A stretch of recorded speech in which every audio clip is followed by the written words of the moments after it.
তারপরেও কান্নার আওয়াজ ভেসে আসে। রসুল ভাবলেন কোথা থেকে কান্নার আওয়াজ। হঠাৎ করে দেখে রাসূলুল্লাহর কাঁধে এক ফোঁটা পানি পড়েছে। আল্লাহ রসুল উপরের দিকে তাকিয়ে দেখে ওই মেম্বরের পাশে শুকনো খেজুর গাছের উপর দিয়ে টপ টপ করে পানি পড়েছে। রসুল কেঁদে উঠে বলে, আরে খেজুর গাছ বল, কে তোর ভিতরে জীবন দিল বল? আমি নবী তো তোকে নিজ হাতে কেটে এনেছি রে খেজুর গাছ। কে তোর ভিতরে জীবন সঞ্চারণ করেছে বল?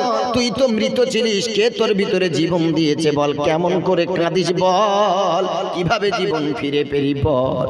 খেজুর গাছ কেঁদে উঠে বলে, রসুল যেদিন আপনার দেহ মোবারক আমার শরীরে টাচ লেগেছে, স্পর্শ লেগেছে আল্লাহর কৃপায় দয়ায়, ওই দিন থেকে আমি শুকনো খেজুর গাছ, মরা খেজুর গাছ, আমার ভিতরে আল্লাহ জীবন দিয়েছে।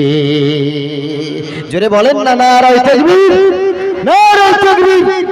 সুতরাং বোঝা গেল আমার রাসূলুল্লাহর মতো বিশ্ব বড় বৈজ্ঞানিক আর কেউ নাই। রসুল দুটো কথা বললেন, খেজুর গাছ দুটো কথা বলি শোন। ওরা খেজুর গাছ, তুই জীবনে কি চাস বল? যদি দুনিয়ার জিন্দেগি চাস, আমি রসুল তোকে তুলে নিয়ে পাক পবিত্র জায়গায় পুঁতে দেব। কিয়ামত পর্যন্ত তোর ফুল হবে, ফল হবে, খেজুর হবে। তোর খেজুর দুনিয়াবাসী খেয়ে ইবাদত করবে।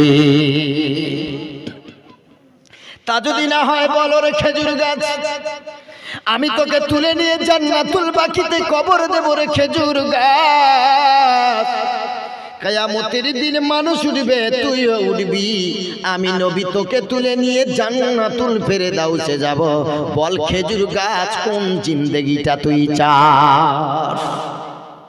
খেজুর গাছ কেঁদে উঠে বলে, ইয়া রাসূলুল্লাহ, পৃথিবীর পচা জিন্দেগি চাই না গো হাবিব, তবে আপনার হাতে কবর হতে চাই।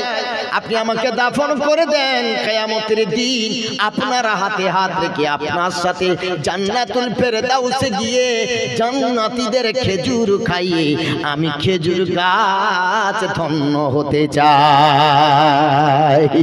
নারায়ে তাকবীর। মুসলমান বাবাজিরা আমার রসুল এত বড় বৈজ্ঞানিক, আমার রসুল এত বড় আধ্যাত্মিক জগতের মানুষ। রাসূলুল্লাহর স্পর্শে মরা গাছ যদি জীবন ফিরে পায়, রাসূলুল্লাহ গাছের সাথে কথা বলিয়ে কাঁদিয়ে দেখিয়ে দিয়েছে আমি রসুল সবচেয়ে থেকে বড় বৈজ্ঞানিক। সে রসুলের উম্মত হয়ে